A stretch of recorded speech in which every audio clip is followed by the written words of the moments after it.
प्रभु महानाम समस्त को मो परिवार तरफ प्रेमपूर्ण नमस्कार जनाए पुणी परमेश्वर को नाम को गौरवान्वित करू करू आज मंडली को मु परमेश्वर को नाम रे धन्यवाद देउछि जे मते सुजोग देई अछंती अनेक दिन पर पुणी थरे जड़ित होबा पई सुजोग मिलिछि आ ए दिन मानकरे प्रभु मो सहित जो अति गभीर भाबरे तांकर वाक्य तांकर अनुभूति गुड़िक दे कथबार्ता करुछंती से सब विषय आज आपण मानक सहित बांटिबा निमंते जो सुजोग देछंती सर्व परमेश्वर को गौरव करुछि आ पुणी अर्ली मॉर्निंग प्रेयर ग्रुप रो प्रत्येक को जो माने सिंसियरली प्रभुंकर आगमन पर्यंत प्रस्तुत होचंदी प्रार्थना माध्यम रे समस्त को मध्य मु धन्यवाद साधुवाद जणाए आ निश्चिंत भाबरे प्रत्येकटी परिश्रम रो प्रत्येकटी प्रार्थना रो प्रत्येकटी प्रशंसा गौरव करिवार समय रो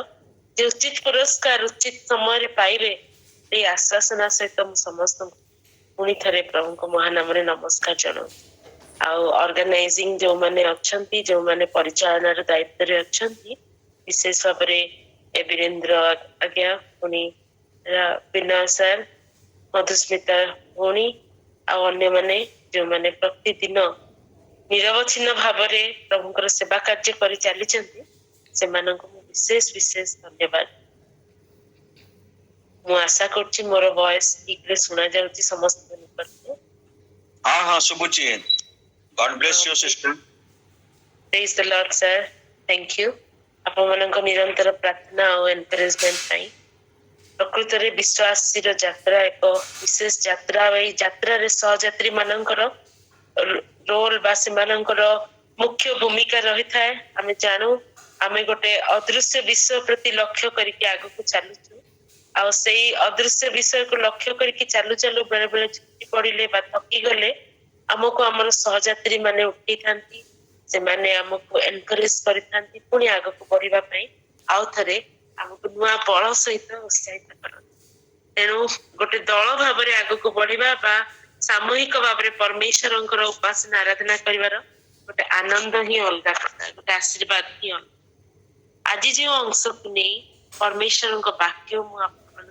मध्य रे बांटिबा पई प्रस्तुत हेछि ताहा होछि प्रथम कोरिन्थिय 15 रो 10 पद आ तार प्रथम अंश अंशटी अच्छी किंतु मु तार प्रथम अंशटी को नहीं जहा कि मो जीवन रो वर्तमान परिस्थिति रो एक छाया को प्रदान करे आ ताहा ए प्रकार कहि थाए पाउलो कोरिन्थी मंडली को लिखुवा पत्र रे ए प्रकार कहନ୍ତି किंतु मु जहा होइछि ता ईश्वरंको अनुग्रह रे होइछि आ मो प्रति प्रदत्त से अनुग्रह व्यर्थ होई नहीं प्रथम कोरिन्थी 15:10 रो प्रथम अंश रे परि पाउलो कहନ୍ତି किंतु मु जहा होइछि ता ईश्वरंको अनुग्रह रे होइछि आ मो प्रति प्रदत्त से अनुग्रह व्यर्थ होई नहीं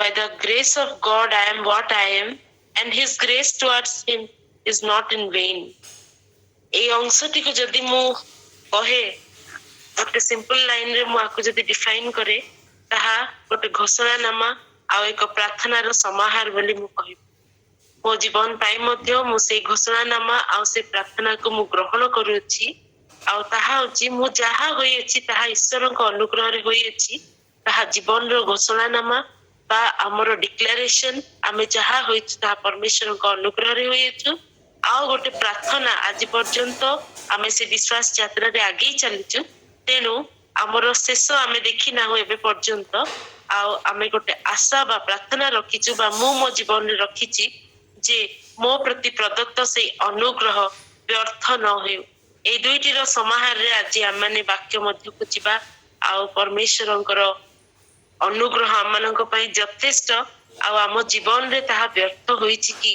ताहा माने गोटे अनुशीलन करी आज दिन रे जदि अनेक क्रिश्चियन मानक पचरा जाए जे प्रभु जीशुंकर आगमन हेले बा तुमर जीवन रो शेष मुहूर्त जदि पहुंची जाए तुमे कोन प्रस्तुत अछ प्रभु निकट रे गृहीत हेबा पई तेबे अनेकंकर से परित्राण रो आश्वासना गोटे क्वेश्चन मार्क रे बदली जाए आमे संगे संग प्रश्न पचारि थाउ निजको कोन प्रकृत रे मु सेई परमेश्वरंकर परमेश्वर जो आवश्यक करती परित्राण आश्वासन परित्राण से प्रदानकारी विश्वास मो जीवन रे बा प्रस्तुतकारी जीवन मोर अच्छी कि नहीं बहुत समय आम मन मध्य ताहा गोटे क्वेश्चन मार्क किंतु पाउलंक ठारे आमे तार गोटे व्यतिक्रम देखुछु आउ से दृढ़ भाव में कहि पारंती तांको प्रति घटिथिबा ईश्वरकर अनुग्रह कदापि व्यर्थ होय नै आम समस्तଙ୍କ ପାଇଁ अनुग्रहर परिमाण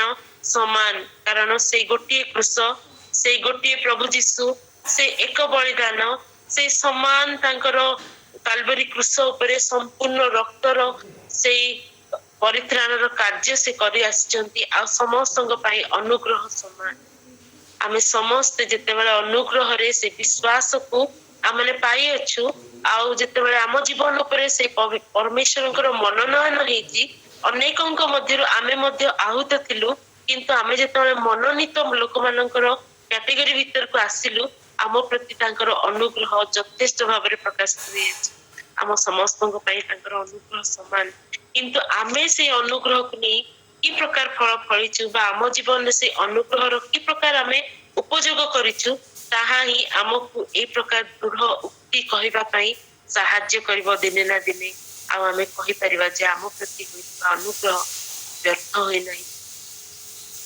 बाइबल रे दुईटी कैरेक्टर पढ़िबा पई प्रभु ए दिन मानकर मत सहाय्य करते आ जनकर कैरेक्टर पढ़ी कि मु चैलेंज अनुभव करुतली बहुत विचलित अनुभव कर सहित आउ गोटे कैरेक्टर पढ़िबा द्वारा परमेश्वर दया अनुग्रह अनुग्रह आम जीवन में व्यर्थ किपरि न जीव से विषय प्रभु आश्वासन प्रथम कैरेक्टर आमने जीवा ताहा होचंती राजा साउल साउल राजा विषय रे आमे पुरातन नियम रे अनेक अंश पढ़िबा पई पाऊ गोटे कैरेक्टर थिला जहां विषय विशद भाव विस्तृत भाव समय नहीं कि लिखा है पुरातन नियम प्रथम सामुएल तार 9 पर्व रे जदि आमे देखो आरंभ रु ही साउल विषय रे ता पूर्वर छोट घटनावली कहबा पई चाहिबी सेते पर्यंत सामुएल कर विचारकर्ता हेबा पर्यंत सामुएल इस्राएल उपरे यहूदा उपरे जेतेबेले से परमेश्वरकर वाक्य को नहीं कि से न्याय विचार करुते सेते पर्यंत परमेश्वर ही इस्राएल रो राजा थिले परमेश्वर ही इस्राएल को परिचालना करिवार से ही अथॉरिटी थिले जदिओ से मूसा और हारून को तांकर मुखपात्र करिथिले मिस्र देशरु तांको लोक मानन उद्धार करिवा पई ता मध्य रे अनेक से प्रकार विचारकर्ता मानन को परमेश्वर उठेले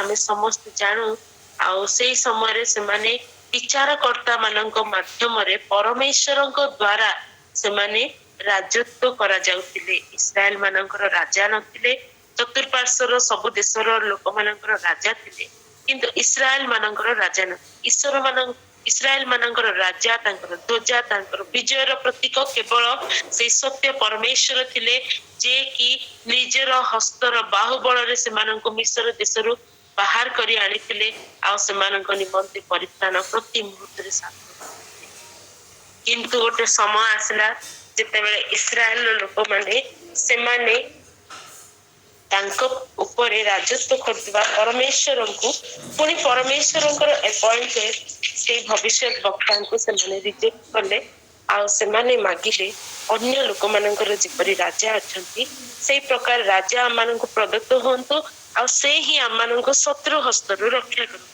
से माने जने मनुष्य को तांको ऊपर राजा हबा पई से माने मनोनयन करिवा पई लागिले बा से माने गोटे राजा हबा पई डिमांड करिया ताहा परमेश्वर को बहु मात्रा रे ताहा दुखित करितिला सामुएल तांकर अपॉइंटेड भविष्य वक्ता को मध्य ताहा दुखित करतिला में से अंशटी प्रथम सामुएल रो 8 पर्व रे हमें देखि पारू जे परमेश्वर की प्रकार भाव रे तांको मन रे दुख हितिला आ से परमेश्वर को से माने रिजेक्ट करि अछंती तांको राजा भाव रे परमेश्वर को व्यवस्था एते उत्तम से जने प्रेमिक शासक से तांकर शासन जुआरी सहज आ से केबे भी स्वार्थपर भाव रे कोनोसी मनुष्यर से ଗୋଟେ ରାଜା ଯେମିତି ତାର ପ୍ରଜା ମାନଙ୍କର ବା ଦେଶର ସର୍ବୋତ୍ତମ ବିଷୟକୁ ସେ ଅଧିକାର କରିକି ନିଜେ ତାର ସେଇ ଶକ୍ତିକୁ ସେ ଏନ୍ଜୟ କରିଥାନ୍ତି, ସେଇ ଅଥରିଟିକୁ ସେମାନେ ଏନ୍ଜୟ କରିଥାନ୍ତି ଆଉ ଲୋକମାନଙ୍କ ଉପରେ ସେମାନେ ପ୍ରଭୃତ୍ୱ କରନ୍ତି। ପରମେଶ୍ୱରଙ୍କ ଜୁଆଳି ସେ ପ୍ରକାର ନଥିଲା। ପରମେଶ୍ୱର ନ୍ୟାୟ ବିଚାରକାରୀ ଥିଲେ, ପ୍ରକୃତରେ ନ୍ୟାୟ ବିଚାର କରିପାରୁଥିଲେ। ମନୁଷ୍ୟର ନ୍ୟାୟ ବିଚାରରେ ପ୍ରଶ୍ନବାଚୀ ସୃଷ୍ଟି ହେଇପାରେ, କିନ୍ତୁ ଈଶ୍ୱର ଯୋଉ ନ୍ୟାୟ ବିଚାର କରନ୍ତି ସେଥିରେ କେହି ମଧ୍ୟ ଅସନ୍ତୁଷ୍ଟ ନଥିଲେ। କିନ୍ତୁ ତଥାପି ସେମାନେ ସେମାନଙ୍କର ଅନ୍ୟ ଲୋକମାନଙ୍କ ପରି ସେମାନେ ଗୋଟେ ରାଜା ମାଗିଲେ। ତେଣୁ ପରମେଶ୍ୱର ମଧ୍ୟ ସାମୁଏଲକୁ କହିଲେ, ଠିକ ଅଛି, ତୁମେ ଲୋକମାନଙ୍କର କଥାରେ କର୍ଣ୍ଣପାତ କର ଆଉ ତାଙ୍କ ପାଇଁ ରାଜା ମନୋନୟନ। ଏବେ ଲୋକମାନେ ଯେ ପ୍ରକାର ରାଜା ଖୋଜୁଥିଲେ, ଇସ୍ରାଏଲର ପ୍ରଥମ ରାଜା ସେ ପ୍ରକାର ଭାବରେ ପରମେଶ୍ୱର ମନୋନୟନ କଲେ। ଯଦି ଆମେ ପ୍ରଥମ ସାମୁଏଲ ତାର 9 ପର୍ବରେ ଦେଖିବା ଆଉ କୋଉ ପ୍ରକାର ପ୍ରଥମ ରାଜାଙ୍କୁ ସେ ବାଛିଥିଲେ, ସେଇ ସମୟରେ ବିନ୍ୟାମିନ ବଂଶୀୟ ଅଫିହର ବୃଦ୍ଧ ପୌପୁତ୍ର, ବେଖତର ପ୍ରପୌତ୍ର, ସଗୋରର ପୌତ୍ର, ଅବିଏଲର ପୁତ୍ର କିସ୍ ନାମକ ଜଣେ ମହାବିକ୍ରମଶାଳୀ ବିନ୍ୟାମିନୀୟ ଲୋକକୁ ପରମେଶ୍ୱର ବାଛିଲେ। ମହାବିକ୍ରମଶାଳୀ ବିନ୍ୟାମିନୀୟ ଲୋକ ଥିଲେ। ପୁଣି ସାଉଲଙ୍କର ବିଷୟରେ ଏପରି ଲେଖାଯାଏ, ସେ ମହାବିକ୍ରମଶାଳୀ ଲୋକ ଯେ କିସ୍, ତାଙ୍କର ସାଉଲ ନାମରେ ଜଣେ ପୁତ୍ର ଥିଲେ। ସେ ସୁନ୍ଦର ପୁରୁଷ ଆଉ ଇସ୍ରାଏଲ ସନ୍ତାନ ମାନଙ୍କ ମଧ୍ୟରେ ତାଙ୍କଠାରୁ ଅଧିକ ସୁନ୍ଦର ପୁରୁଷ ନଥିଲେ। ସେ ସମସ୍ତ ଲୋକଙ୍କ ଅପେକ୍ଷା ସ୍କନ୍ଦରୁ ଉର୍ଦ୍ଧ୍ୱରୁ ଉଚ୍ଚ।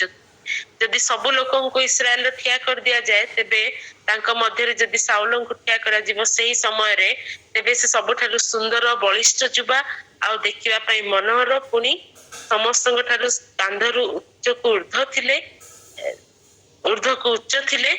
ଆଉ ସେଇ ପ୍ରକାର ଯେମିତି ଲୋକମାନଙ୍କ ଦୃଷ୍ଟିରେ ଗୋଟେ ରାଜା ହବା ପାଇଁ ଯୋଗ୍ୟ, ସେ ପ୍ରକାର ଲୋକକୁ ପରମେଶ୍ୱର ଦେଲେ, ଯଦ୍ୱାରା ଲୋକମାନେ ବୁଝିପାରିବେ ଯେ ରାଜା ଭାବରେ ଜଣେ ଆସିବା ଦ୍ୱାରା ଆମ ପ୍ରତି କଣ ଘଟିଥାଏ। କିନ୍ତୁ ପରମେଶ୍ୱର ଏପରି ପରମେଶ୍ୱର ନୁହନ୍ତି ଯେ ଲୋକମାନଙ୍କ ଇଚ୍ଛାରେ ତାଙ୍କୁ ସମର୍ପଣ କରିଦେଇକି ସଫର କରିବା ପାଇଁ ଛାଡିଦେବେ। କିନ୍ତୁ ସେ କଣ କଲେ, ସାଉଲଙ୍କୁ ଯେତେବେଳେ ରାଜା କଲେ, 3 ଥର ତାଙ୍କୁ ଭିନ୍ନ ଭିନ୍ନ ଅଭିଷେକ ମାଧ୍ୟମରେ ତାଙ୍କୁ ଅଭିଷିକ୍ତ କଲେ, ପ୍ରସ୍ତୁତ କଲେ।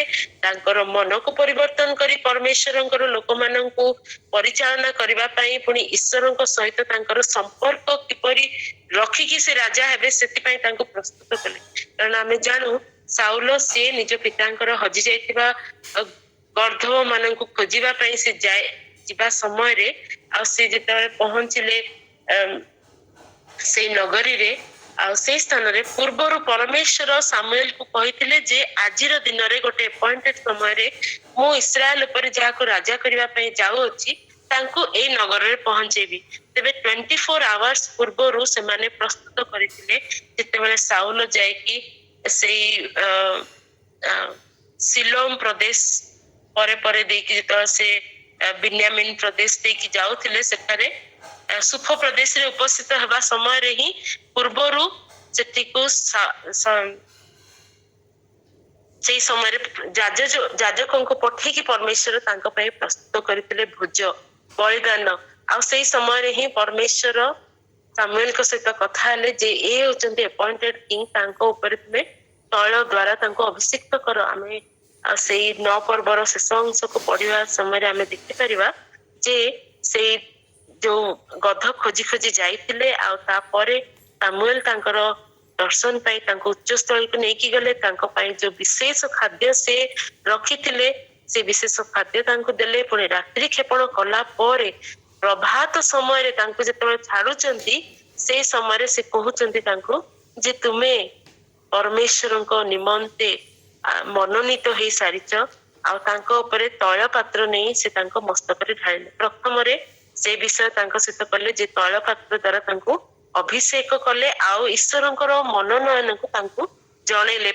ସାଉଲ ସେତେ ପର୍ଯ୍ୟନ୍ତ ସେ ପରମେଶ୍ୱରଙ୍କ ମନୋନୟନକୁ ବୁଝି ପାରି ନଥିଲେ, ବା ରାଜା ହେବା ପାଇଁ କଣ ଆବଶ୍ୟକତା, ବା ରାଜା ହେବା ପାଇଁ ଈଶ୍ୱରଙ୍କ ମନୋନୟନ ତାଙ୍କ ଉପରେ କି ପ୍ରକାର, ସେ ବିଷୟ ସେ ଠିକ ସେ ବୁଝି ପାରି ନଥିଲେ। ଦ୍ୱିତୀୟରେ କଣ କଲେ, ପରମେଶ୍ୱର କେବଳ ଶାରୀରିକ ଭାବରେ ଅଭିଷେକ କଲେ ତାହା ନୁହେଁ, କିନ୍ତୁ କିଛିଟା ଚିହ୍ନ ପ୍ରକାଶ କଲେ।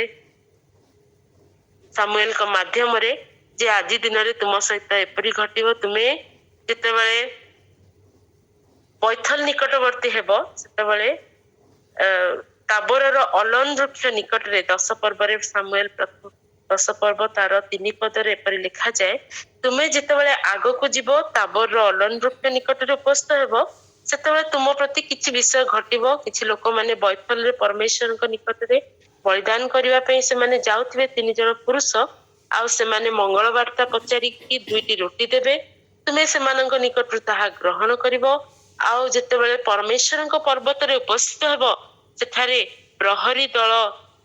प्रहरी सैन्य दल थिबे आउ से स्थान को आसिले नेबल दारा बंशी बीड़ा नहीं उच्च स्थल किछि जन भविष्यत वक्ता ओल्हे आस्थिबे आ तांको सहित तुमरो साक्षात हेबो तुमे तांको सहित मिसिकी भविष्यत वाक्य प्रचार करिवो आ से समय तुमरो मन बदली जीवो आ से विषय मध्य परमेश्वर कले केवल तैଳରେ अभिषेक कले ताहा नुहे किंतु द्वितीय थर तांको जो विषय आवश्यक परमेश्वरंकर आत्मांकर सहायता से लोक मानकर से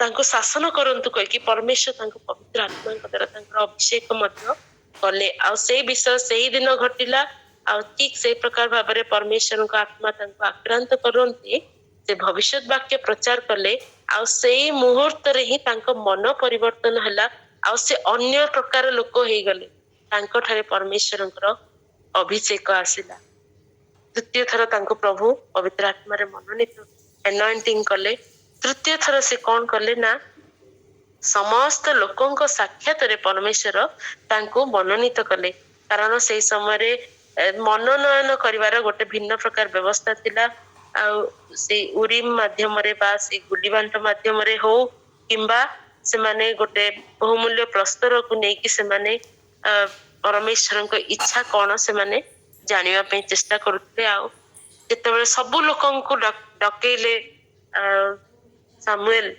तुमମାନଙ୍କର राजा कहा परिचंदी परमेश्वर आस तुमने से मनोनीत व्यक्ति को देखिबो सेतेबेले मध्य पुणी थरे प्रत्येक वंश को डका गला प्रत्येक वंश मध्य बिन्यामीन वंश निर्णीत हला पुणी बिन्यामीन वंश मध्य साउलंकर परिवार निर्णीत हला साउलंक परिवार मध्य खोजाखोजी करू करू शेष रे साउलंक नाम से प्रकार मनोनीत हला किंतु साउल सामग्री मध्य रे निजको लुचैथिले जदियो परमेश्वर तांको बाछि सारी थिले तांकर राजा हवा निमंते शारीरिक भाव से सामर्थ्य थिले आत्मिक भाव मध्य परमेश्वर तांको आत्मांकर अभिषेक द्वारा प्रस्तुत करथिले तथापि प्रथम राजा हवा पई साउलंकर से मनर स्थिरता बा से प्रस्तुति आमे देखि पारुनु से कौन कले ना निजको सामग्री मध्य रे लुचैले किंतु परमेश्वर तांको सामुएल को जणैले जे से सामग्री मध्य रे निजको लुचै चंदी तांको बाहर करके आनो जेतेबेले से समग्र इस्राएल वंश मध्य क्या हेले से स्कंदर ऊर्ध्व को उच्च देखा गले समस्त ठारू आ समस्त ही गोटे मन रे कहले हां परमेश्वर जहा को हमसे बाछि अछंती से हमर राजा हेबे आ जयध्वनि करी कहले राजा चिरजीवी हंतु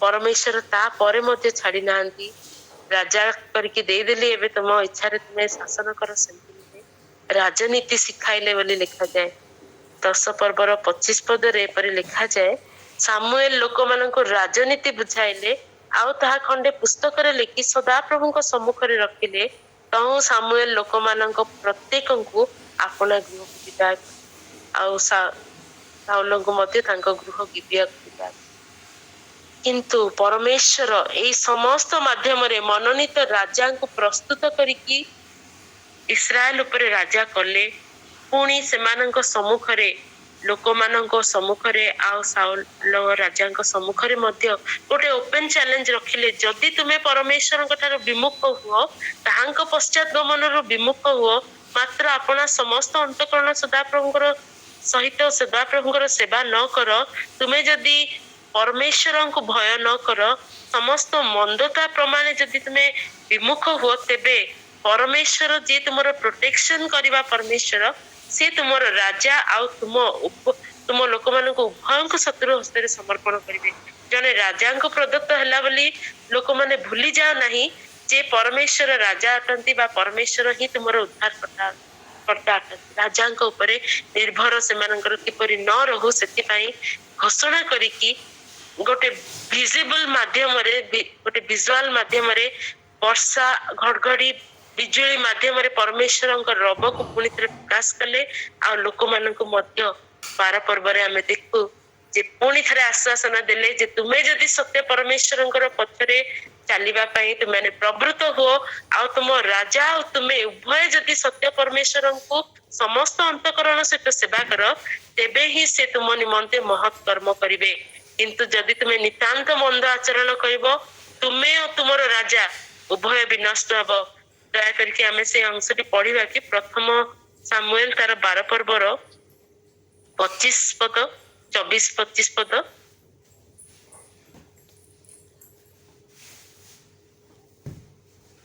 ବାରର 24 ଆଉ 25 ପଦ।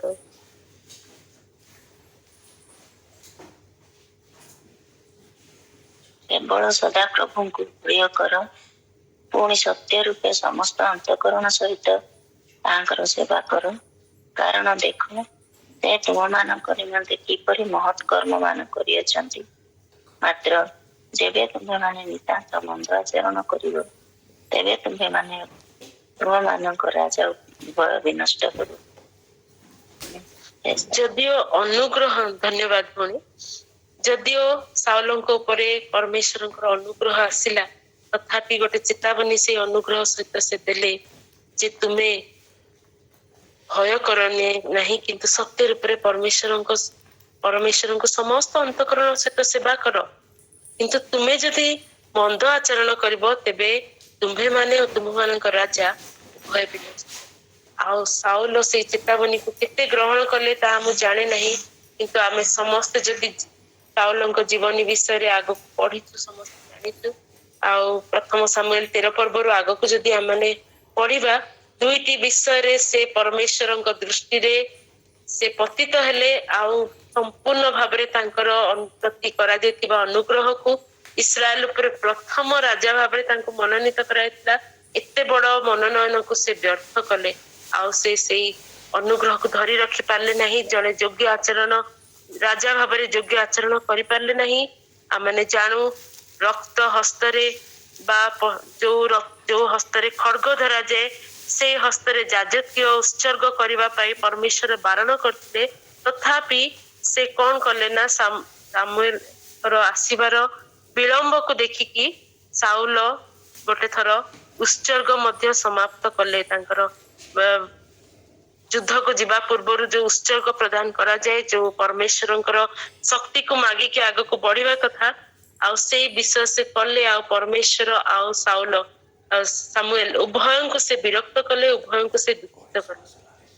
ଆଉ ସେଇ ଦୁଇଟି ବିଷୟ, ଗୋଟେ ବିଷୟ ସେ ଏ ପ୍ରକାର ଭାବରେ ରକ୍ତପାତ ହସ୍ତରେ ଯାଜକୀୟ କର୍ମ କଲେ ଆଉ ପରମେଶ୍ୱରଙ୍କ ବଳି ଯାହାକି ମନୋନୀତ ଯାଜକ ମାନେ କରିବା କଥା ସେଇ ବଳି ଉତ୍ସର୍ଗ କରିବା ଦ୍ଵାରା ସେ ଗୋଟେ ମହାନ ବ୍ୟବସ୍ଥାକୁ ସେ ତାର ବିରୁଦ୍ଧରେ ଗଲେ ଆଉ ପରମେଶ୍ୱରଙ୍କ କ୍ରୋଧ ଉପସ୍ଥିତ ହେଲା। ସେଇ ଦିନରେ ହିଁ ସାମୁଏଲ ତାଙ୍କୁ କହିଲେ ଯେ ତୁମେ ପରମେଶ୍ୱରଙ୍କର ଦୃଷ୍ଟିରୁ ପତିତ ହୋଇଅଛ, ଆଉ ଜଣଙ୍କୁ ପରମେଶ୍ୱରଙ୍କ ମନୋନୀତ ଲୋକକୁ ସେ ବାଛିବା ପାଇଁ ଯାଉଛନ୍ତି ବୋଲି ସେ କହିଥିଲେ।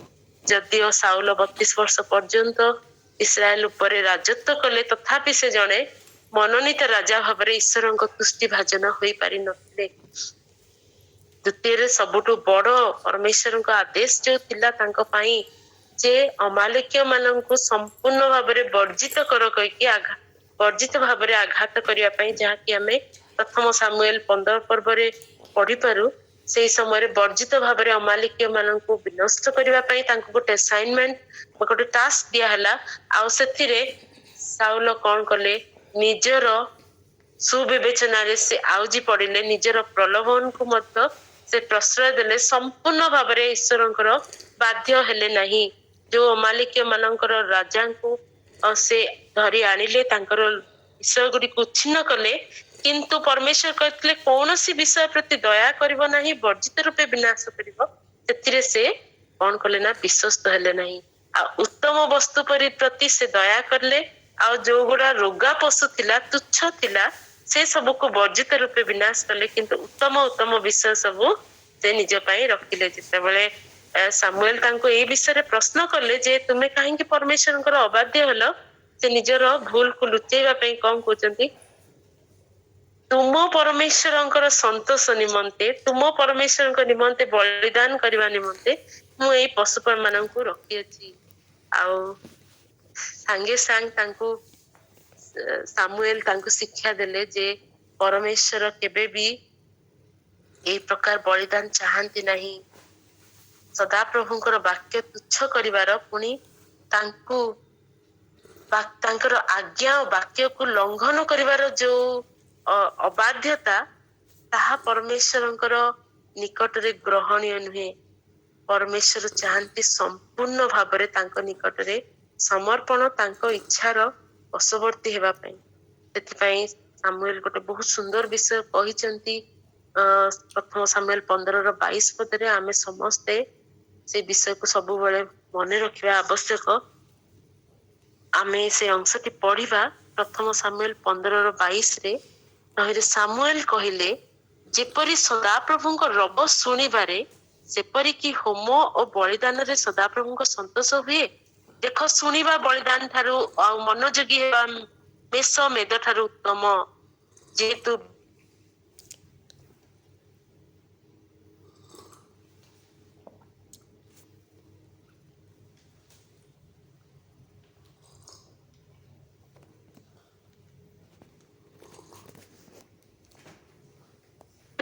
ଆମେ କୌଣସି ପ୍ରକାରେ ଆମେ ମୂର୍ତ୍ତି ପୂଜା କରୁନାହୁଁ, କିନ୍ତୁ ଯେତେବେଳେ ଆମେ ଈଶ୍ୱରଙ୍କର ନିମନ୍ତେ ନିଜ ମନରେ ବିଦ୍ରୋହ କରିଥାଉ, ଯଦି ଆମକୁ ଉତ୍ତମ ବିଷୟ ଦେଇକି ପ୍ରଭୁ ଆଶୀର୍ବାଦ କରିଛନ୍ତି, ଆମର କୌଣସି ପ୍ରାର୍ଥନା ଈଶ୍ୱରଙ୍କର ଇଚ୍ଛାନୁଯାୟୀ ନ ହବା ଦ୍ୱାରା ବା ତାଙ୍କ ଯୋଜନାର ଭିନ୍ନ ହବା ଦ୍ୱାରା ଆମର ପ୍ରାର୍ଥନା ଯେତେବେଳେ ଶୁଣାଯାଇ ନଥାଏ, ଆମେ ଉତ୍ତମ କର୍ମ କରିକି ମଧ୍ୟ ଯେତେବେଳେ ଆମେ ତାର ଫଳ ପାଇନଥାଉ, ହେଇପାରେ ଆମ ମନରେ ବେଳେ ବେଳେ ବିଦ୍ରୋହ ଆସିଥାଏ। ଆଉ ବିଦ୍ରୋହ ମନ୍ତ୍ର ପାଠ ପାପତୁଲ୍ୟ।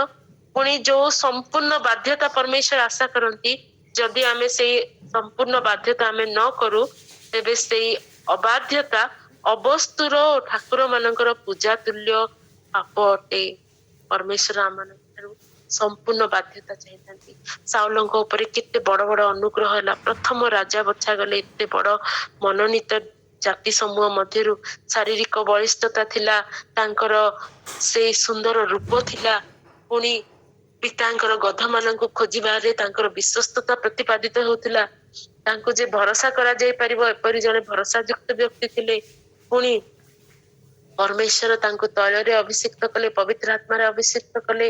ପୁଣି ଲୋକମାନଙ୍କ ମଧ୍ୟରେ ଗୁଲି ବାଣ୍ଟ ଦ୍ୱାରା ନିର୍ଣ୍ଣୟ କରିବା ଦ୍ୱାରା ମଧ୍ୟ ତାଙ୍କୁ ପୁଣି ଥରେ ବାଛିଲେ, ରାଜା କଲେ। ଆଉ ପୁଣି ତାଙ୍କୁ ସେଇ ରାଜନୀତି ଶିଖାଇଲେ। ପରମେଶ୍ୱର ତାଙ୍କୁ ମଧ୍ୟ ସାମୁଏଲଙ୍କ ମାଧ୍ୟମରେ ସେଇ ଚେତନାର ବାଣୀ ଦେଲେ ଯେ ତୁମେ ଆଉ ସର୍ବାନ୍ତକରଣ ସହିତ ଯଦି ପରମେଶ୍ୱରଙ୍କର ପଛରେ ଚାଲ, ତେବେ ତାଙ୍କର ଦୟା କେବେ ବି ତୁମ ଠାରୁ ଦୂର ହବ ନାହିଁ। ଏତେ ସବୁ କଲା ପରେ ମଧ୍ୟ ତାଙ୍କ ପ୍ରତି ହୋଇଥିବା ଅନୁଗ୍ରହକୁ ସେ ବ୍ୟର୍ଥ କଲେ। ଆଉ ସମ୍ପୂର୍ଣ୍ଣ ଭାବରେ ପରମେଶ୍ୱରଙ୍କର ଆନୁଗତ୍ୟ ପ୍ରକାଶ ନ କରିବା ଦ୍ୱାରା, ପରମେଶ୍ୱରଙ୍କ ମନ ବିରୁଦ୍ଧରେ ବିଦ୍ରୋହୀ ମନୋଭାବ ରଖିବା ଦ୍ୱାରା ସେ ସେଇ ମନ୍ତ୍ର ପାଠ, ପୁଣି ଅବସ୍ତୁ ଆଉ ଠାକୁର ମାନଙ୍କର ପୂଜା କରିବା ପରି ସେ ପାପ କଲେ। ଆଉ ସମଗ୍ର ଇସ୍ରାଏଲକୁ ମଧ୍ୟ ସେ ବହୁତ କଷ୍ଟ ଦେଇକି ସେ ରାଜା ହେଲେ। ସେ ଗୋଟେ ଉତ୍ତମ ରାଜା ବା ସେ ଗୋଟେ ଉତ୍ତମ ମେଷପାଳକ ପରି ସେମାନଙ୍କ ଉପରେ ହେଇପାରିଲେ। ତାଙ୍କ ଶେଷ ପରିଣତି କଣ ହେଲା ତାହା ଆମେ ସମସ୍ତେ ଜାଣୁ, ଯେ ଶେଷରେ ସେ ଆଉ ସେ ସାମୁଏଲଙ୍କର ଦର୍ଶନ ଆଉ ଶେଷ ପର୍ଯ୍ୟନ୍ତ ସେ ପାଇଲେ ନାହିଁ। ତାଙ୍କର ମରଣ ପର୍ଯ୍ୟନ୍ତ, ସାଉଲଙ୍କର ମରଣ ଦିନ ପର୍ଯ୍ୟନ୍ତ ସାମୁଏଲ ତାଙ୍କୁ ଆଉ ଆସିକି ପରମେଶ୍ୱରଙ୍କ ଇଚ୍ଛା କଣ, ପରମେଶ୍ୱର ତୁମ ସହିତ ଅଛନ୍ତି କି ନାହିଁ, ଯୁଦ୍ଧକୁ ଯିବା ପୂର୍ବରୁ ତାଙ୍କର ମନ୍ତ୍ରଣା ଲୋଡିବା, ପ୍ରତ୍ୟେକ କାର୍ଯ୍ୟରେ ତାଙ୍କ ମନ୍ତ୍ରଣା ଲୋଡିବା, ଏଇ ବିଷୟ ଆଉ ତାଙ୍କୁ ସାହାଯ୍ୟ କଲେ ନାହିଁ। ଆଉ ସାଉଲ ଶେଷ ଯୁଦ୍ଧକୁ ଯିବା ପର୍ଯ୍ୟନ୍ତ ସେ ଖୋଜୁଛନ୍ତି ଯେ ମୁଁ ଯିବି କି ନାହିଁ, କାରଣ ତାଙ୍କ ଠାରୁ ପରମେଶ୍ୱରଙ୍କ ଆତ୍ମା ଯେତେବେଳେ ନିଆଁ ହେଇଗଲା ଆଉ ଦାଉଦଙ୍କୁ ପ୍ରଭୁ ମନୋନୀତ କଲେ, ସେଇ ସମୟରେ ତାଙ୍କୁ ମନ୍ଦ ଆତ୍ମା ଆକ୍ରାନ୍ତ କଲା। ଆଉ ସେ ବିରକ୍ତ ହେଲେ। ସେ ତାଙ୍କ ମନ ପୁଣି ଥରେ ସେ ବଦଳିକି ମନୁଷ୍ୟର ମନ ପରି ହେଇଗଲା। ଆଉ ତାଙ୍କର ମନ ମଧ୍ୟ ସେ ବିଚଳିତ ଭାବ, କାରଣ ମନ୍ଦ ଆତ୍ମା ମାନେ ଯେତେବେଳେ ଆମକୁ ଆକ୍ରାନ୍ତ କରନ୍ତି, ସେ ବିଷୟ ଯେତେବେଳେ ସେ ପାଉଲଙ୍କ ସହିତ ଘଟିଲା, ସିଏ ସେଇ ବିଷୟ ଗ୍ରହଣ କରିପାରିଲେ ନାହିଁ, ଆଉ ମାନେ ସେ ସହ୍ୟ କରିପାରିଲେ ନାହିଁ ସେଇ ମନ୍ଦ ଆତ୍ମା ମାନଙ୍କର ଆକ୍ରାନ୍ତ ଅବସ୍ଥା। ଆମ ଜୀବନର ପରିଣତି କି ପ୍ରକାର ଭାବରେ ମନ୍ଦ ହେଇଯାଏ ଯେତେବେଳେ ପରମେଶ୍ୱରଙ୍କ ଆତ୍ମା ଆମକୁ କାଢି ନିଆଯାଏ।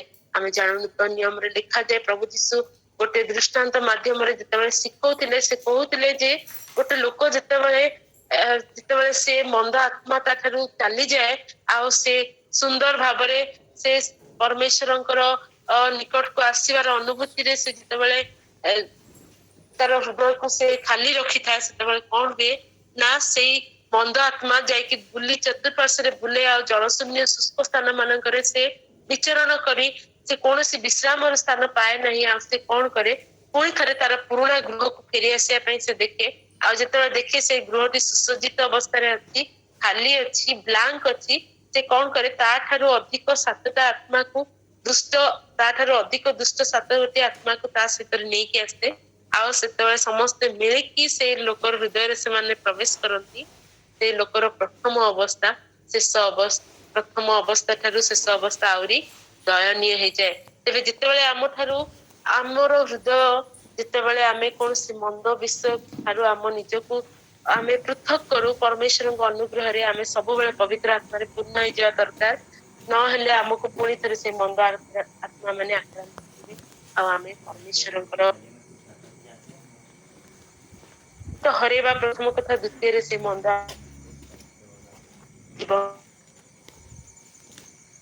ପାଉଲଙ୍କ ଜୀବନକୁ ଦେଖିଲେ ଆମେ ସେ ଅନୁଗ୍ରହକୁ ବ୍ୟର୍ଥ କରିବାର ବିଷୟକୁ ଦେଖୁ।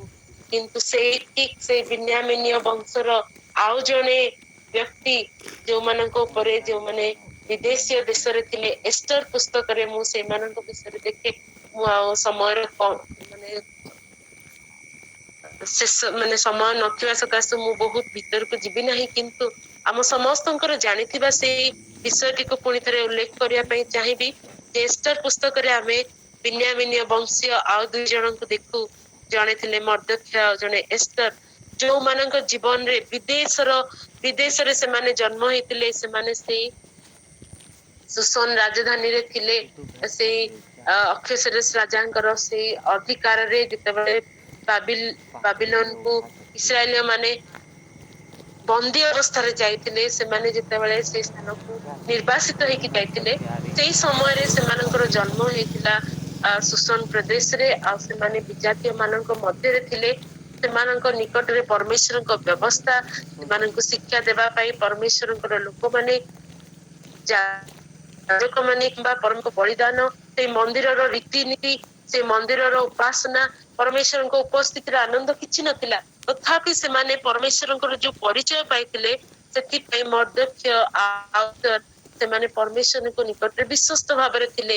ସେମାନେ ଗୋଟେ ମନୋନୟନ ମାଧ୍ୟମରେ, ଯଦିଓ ଏଷ୍ଟର ରାଜାଙ୍କର ରାଣୀ ହେବା ପାଇଁ ସେ ମନୋନୀତ ହେଲେ, ସେଇ ରାଜଗୃହକୁ ଗଲେ, କିନ୍ତୁ ତାଙ୍କର ବିଶ୍ୱସ୍ତତାକୁ ଛାଡି ନଥିଲେ, ତାଙ୍କର ନମ୍ରତାକୁ ସେ ଛାଡି ନଥିଲେ। ଯେପରି ସେ ପୂର୍ବରୁ ମର୍ଦ୍ଦକ୍ଷଙ୍କର ଅନୁଗତ ଥିଲେ, ତାଙ୍କ କଥାର ବାଧ୍ୟ ଥିଲେ, ସେ ପ୍ରକାର ଭାବରେ ସେମାନେ ସେ ରାଜାଙ୍କର ନଗରୀ ମଧ୍ୟରେ ମଧ୍ୟ ସେଇ ପ୍ରକାର ଥିଲେ। ଆଉ ଜିହୁଦୀ ମାନଙ୍କ ନିମନ୍ତେ, ନିଜ ଲୋକମାନଙ୍କ ନିମନ୍ତେ, ପରମେଶ୍ୱରଙ୍କ ମନୋନୀତ ଲୋକମାନଙ୍କର ସୁରକ୍ଷା ନିମନ୍ତେ ସେମାନେ ଗୋଟେ ପ୍ରକାର ସେମାନଙ୍କ ଉପରେ ଯୋଉ ଆଶୀର୍ବାଦ ଆସିଥିଲା, ପରମେଶ୍ୱର ତାଙ୍କ 2 ଜଣ ମର୍ଦ୍ଦକ୍ଷଙ୍କୁ ଆଉ ଏଷ୍ଟରଙ୍କୁ ଯୋଉ ଆଶୀର୍ବାଦ କରିଥିଲେ ରାଜାଙ୍କର ସେ କାର୍ଯ୍ୟରେ ନିଯୁକ୍ତ କରିବା ଦ୍ଵାରା ବା ରାଣୀ କରିବା ଦ୍ଵାରା, ସେଇ ଅନୁଗ୍ରହକୁ ସେମାନେ ବ୍ୟବହାର କଲେ, ନିଜକୁ ନମ୍ର କଲେ, ଆବଶ୍ୟକ ସ୍ଥଳେ ସେମାନେ ଉପବାସ କଲେ, ନିଜେ ତାଙ୍କ ପାଇଁ ପ୍ରାର୍ଥନାର ଡିକ୍ଲାରେସନ କଲେ, ନମ୍ରତାର ସହିତ, ପରମେଶ୍ୱରଙ୍କର ନମ୍ରତାର ସହିତ ସେମାନେ କଣ କଲେ, ରାଜାଜ୍ଞାକୁ ସେମାନେ ତା ବିରୁଦ୍ଧରେ ଠିଆ ହେଲେ। ଆଉ ସେଇ ଠିଆ ହେବା ପଛରେ ପରମେଶ୍ୱର ସେମାନଙ୍କ ଆଶୀର୍ବାଦ, ସେଇ ଅଳ୍ପ ମନୋନୟନ ତାଙ୍କ ଉପରେ ଯୋଉ ଆଶୀର୍ବାଦ ଆଣିଥିଲା, ତାର ଯୋଗ୍ୟ ଆଚରଣ କଲେ। ସେ ଅନୁଗ୍ରହକୁ ସେମାନେ ବ୍ୟର୍ଥ ଯିବା ପାଇଁ ଦେଲେ ନାହିଁ। ଆଉ ଆମେ ଜାଣୁ,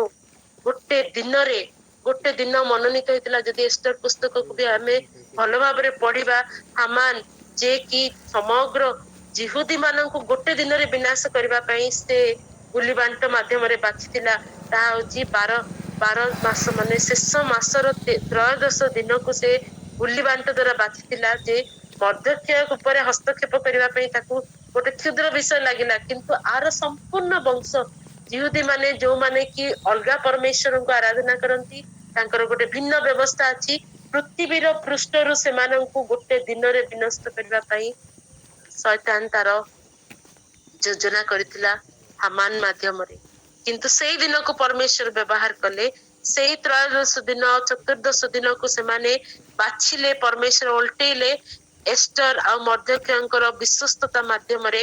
ଯୋଉ ଦିନ ସମଗ୍ର ପୃଥିବୀରେ ଯୋଉ ବାଦ୍ୟ ପାରସ୍ୟକ ରାଜା ମାନଙ୍କର 127ଟି ପ୍ରଦେଶରେ ଇନକ୍ଲୁଡିଂ ଜିରୁସାଲମ ମଧ୍ୟ ସେମାନଙ୍କର ତାଙ୍କର ପ୍ରୋଭିନ୍ସ ରେ ଥିଲା ବା ତାଙ୍କର ଶାସନ ମଧ୍ୟରେ ଥିଲା। ଇସ୍ରାଏଲ ମଧ୍ୟ ଥିଲା। ଆଉ ଗୋଟେ ଦିନରେ ସବୁ ଜିହୁଦୀ ମାନଙ୍କୁ ସଫା କରିଦେବା ପାଇଁ ଯୋଉ ସେମାନଙ୍କର ଯୋଜନା ଥିଲା, ସେଇ ଯୋଜନାକୁ ପରମେଶ୍ୱର କେବଳ 2 ଜଣ ଲୋକଙ୍କର ବିଶ୍ୱସ୍ତତା ସକାଶୁ ଓଲଟେଇ ପକେଇଲେ। ଆଉ କଣ ହେଲା, ସେମାନଙ୍କର ସେଇ ଦିନରେ, ସେଇ ତ୍ରୟୋଦଶ ଦିନରେ, ବାର ମାସର ତ୍ରୟୋଦଶ ଦିନରେ ଜିହୁଦୀ ମାନଙ୍କୁ ରାଜାଙ୍କର ଆଜ୍ଞା ପ୍ରମାଣେ ସେଇ ଶକ୍ତି ଦିଆହେଲା, ନିଜର ଶତ୍ରୁ ମାନଙ୍କ ଠାରୁ ତୁମାନେ ପ୍ରତିଶୋଧ ନିଅ କହିକି। ଯୋଉ ଦିନ ସେମାନେ ବାଛିଥିଲେ ଯେ ପୁର ବା ସେଇ ଗୁଲି ବାଣ୍ଟ ଦ୍ଵାରା ବାଛିଥିଲେ ଯେ ସେଇ ଦିନ ପୃଥିବୀ ପୃଷ୍ଠରୁ ସବୁ ଜିହୁଦୀ ମାନଙ୍କୁ ସେମାନେ ହତ୍ୟା କରିକି ବିନଷ୍ଟ କରିବେ, ସେଇ ଦିନ ହିଁ ପରମେଶ୍ୱର ସେମାନଙ୍କୁ ଜୀବିତ ରଖିଲେ ଆଉ ତାଙ୍କ ଶତ୍ରୁ ମାନଙ୍କ ଉପରେ ବିଜୟ ଦେଲେ। ଆଶ୍ଚର୍ଯ୍ୟ ଭାବରେ ଉଦ୍ଧାର କାର୍ଯ୍ୟ ସେଦିନ ଜିହୁଦୀ ମାନଙ୍କର ହେଇଥିଲା। ତେବେ ଆଜି ଆମ ଠାରେ ପରମେଶ୍ୱରଙ୍କର ଯୋଉ ମନୋନୟନ, ପରମେଶ୍ୱରଙ୍କର ଲୋକ ହବା ପାଇଁ ଆମେ ଯୋଉ ମନୋନୀତ ବା ଯୋଉ ଅନୁଗ୍ରହକୁ ପାଇଛୁ, ତାକୁ ଆମେ କି ପ୍ରକାର ଭାବରେ ବ୍ୟବହାର କରୁଛୁ? କଣ ଆମ ସ୍ୱେଚ୍ଛାଚାରିତାରେ ସାଉଲ ମଧ୍ୟ ସେଦିନ ଜାଣି ପାରୁନଥିଲେ ଯେ ସେ କଣ ପ୍ରକାରେ ପରମେଶ୍ୱରଙ୍କର ବିରକ୍ତି ଜନ୍ମେଇଛନ୍ତି। ସେ ତ ପରମେଶ୍ୱରଙ୍କ ନିମନ୍ତେ ବଳିଦାନ କଲେ।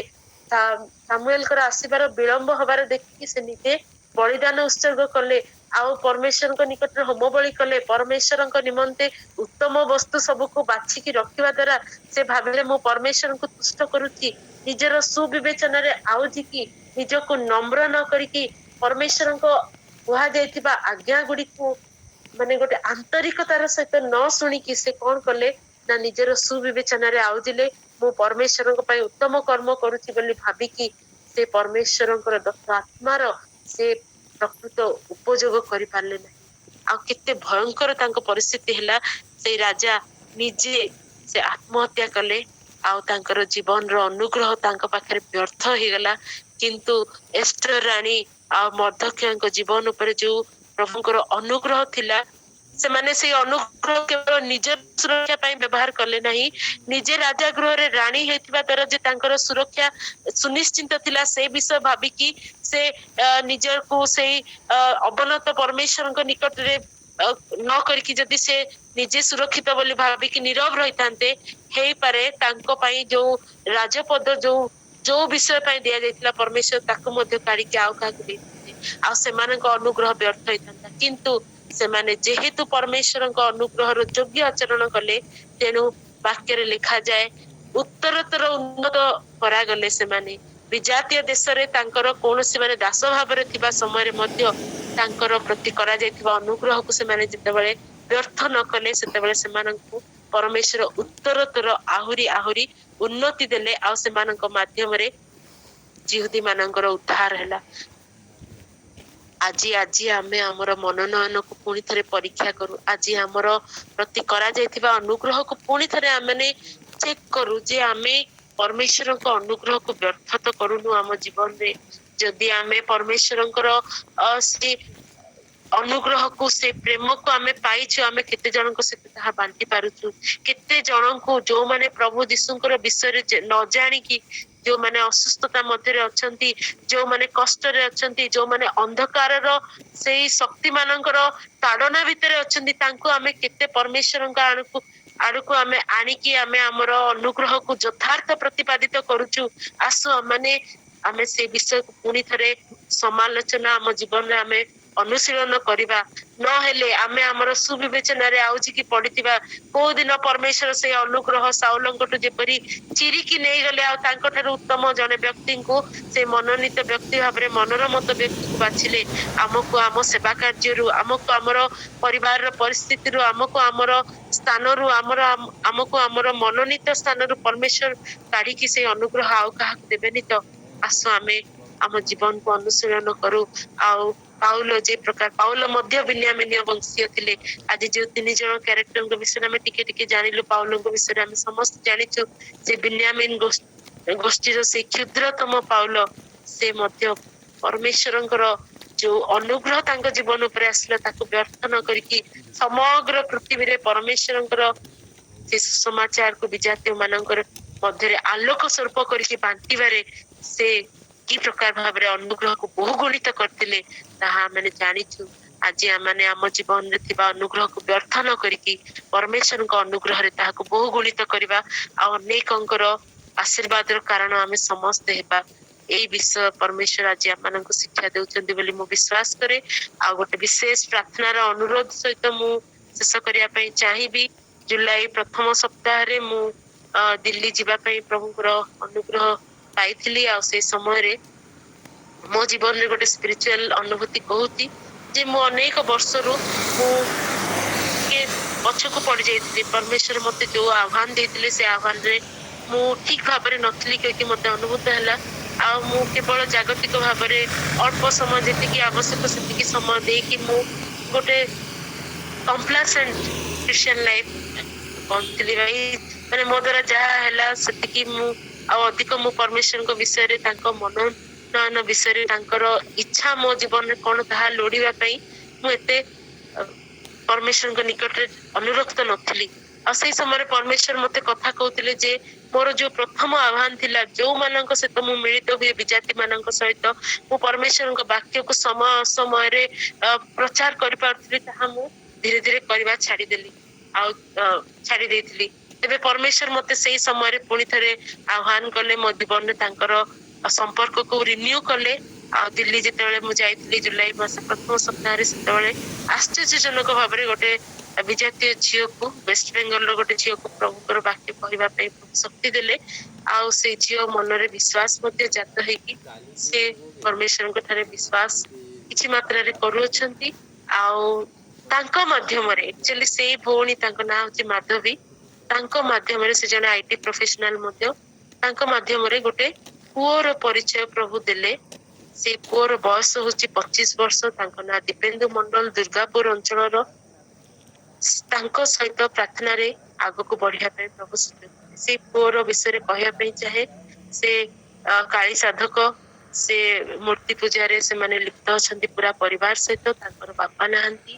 ଆଉ ସେ 25 ବର୍ଷ ବୟସରେ ତାଙ୍କ ଜୀବନରେ ବିରାଟ ବଡ ଦୁଃଖ, 2ଟି କିଡନୀକୁ ସମ୍ପୂର୍ଣ୍ଣ ଭାବରେ ନଷ୍ଟ ହେଇଯିବାର ଅନୁଭୂତି ମଧ୍ୟ ଦେଇକି ସେ ବର୍ତ୍ତମାନ ଯାଉଛନ୍ତି। କିନ୍ତୁ ଏ ପ୍ରକାର ଅବସ୍ଥାରେ ପରମେଶ୍ୱର ପ୍ରଭୁ ଦୟା କଲେ ମତେ ତାଙ୍କ ସହିତ ପରିଚୟରେ ଆସିବା ପାଇଁ, ପରମେଶ୍ୱରଙ୍କ ବାକ୍ୟକୁ ତାଙ୍କ ସହିତ ବାଣ୍ଟିବା ପାଇଁ, ଗୋଟେ ଆଶା ଭରସା ପ୍ରଦାନ କରିବା ପାଇଁ। କୃଷିୟ ମୃତ୍ୟୁଭୋଗ ଦ୍ୱାରା ପରମେଶ୍ୱର ଆମମାନଙ୍କ ଜୀବନରେ ଅନୁଗ୍ରହକୁ ଦେଇଛନ୍ତି ସେ ବିଷୟ ତାଙ୍କ ସହିତ ବାଣ୍ଟିବା ପାଇଁ ପ୍ରଭୁ ଅନୁଗ୍ରହ କଲେ। ଆଉ ସେ ପୁଅ ମଧ୍ୟ ବିଶ୍ୱାସ କରିକି ସେ ପ୍ରଭୁଙ୍କୁ ତାଙ୍କ ଜୀବନରେ ଗ୍ରହଣ କରିଛନ୍ତି। ଆଉ ଦର୍ଶନ ମାଧ୍ୟମରେ ମଧ୍ୟ ପରମେଶ୍ୱର ତାଙ୍କୁ ତାଙ୍କ ପ୍ରେମକୁ ତାଙ୍କ ଠାରେ ପ୍ରକାଶିତ କରିଛନ୍ତି। ଏବେ ସିଏ ହେଇପାରେ ଜାଗତିକ ଭାବରେ କୁହାଯାଇ ଥାଇପାରେ ସେ ଶେଷ ଅବସ୍ଥାରେ ଷ୍ଟ୍ରଗଲ କରୁଛନ୍ତି। କିନ୍ତୁ ତାଙ୍କ ବିଶ୍ୱାସ ଦେଖିଲେ ମୁଁ ମଧ୍ୟ ପରମେଶ୍ୱରଙ୍କୁ ଧନ୍ୟବାଦ ନ ଦେଇକି ରହିପାରୁନାହିଁ। ଗତକାଲି ତାଙ୍କୁ ଜଣେ ଆସିକି କହୁଥିଲେ ଯେ ଫେରି ଆସ ଆଉ ସେଇ ଯୋଉ ପୂଜା ସାଧନା ତମେ ଯାହାଠାରେ କରୁଥିଲ ତାଙ୍କ ପାଖରେ ପ୍ରାର୍ଥନା କର, ସେ ସବୁ ଠିକ କରିଦେବେ। ଆଉ ସେ ବ୍ୟକ୍ତି ସେଇ ରେ ତାଙ୍କର ସେ ଜୀବନ ସହିତ ସଂଘର୍ଷ କରୁଥିବା ସମୟରେ ସେ କହୁଛନ୍ତି ଯେ ମୁଁ ପ୍ରଭୁ ଯୀଶୁଙ୍କର ପରିଚୟ ପାଇଛି, ମୁଁ ଆଉ ଫେରିକି ଯିବି ନାହିଁ। ଏ ଜାତୀୟ ଲୋକଙ୍କର ବିଶ୍ୱାସ ଦେଖିକି ପରମେଶ୍ୱର ମତେ ଆନ୍ଦୋଳିତ କରୁଛନ୍ତି ମୋର ସେତିକି ବିଶ୍ୱାସ ଅଛି କି ନାହିଁ। ଆଜି ଯଦି ମୁଁ ବିଶ୍ୱସ୍ତ ଭାବରେ ପରମେଶ୍ୱରଙ୍କ ନିକଟରେ ଲାଗି ରହିବାର ମଧ୍ୟ ପ୍ରଭୁ ମତେ ସୁଯୋଗ ଦେବେ। ମୁଁ ମୋ ଜୀବନର କୌଣସି ସେଇ ଅନୁଗ୍ରହକୁ ବ୍ୟର୍ଥ ତ କରୁନି। ଆଜି ମୁଁ ନିଜକୁ ପ୍ରଶ୍ନ କରୁଛି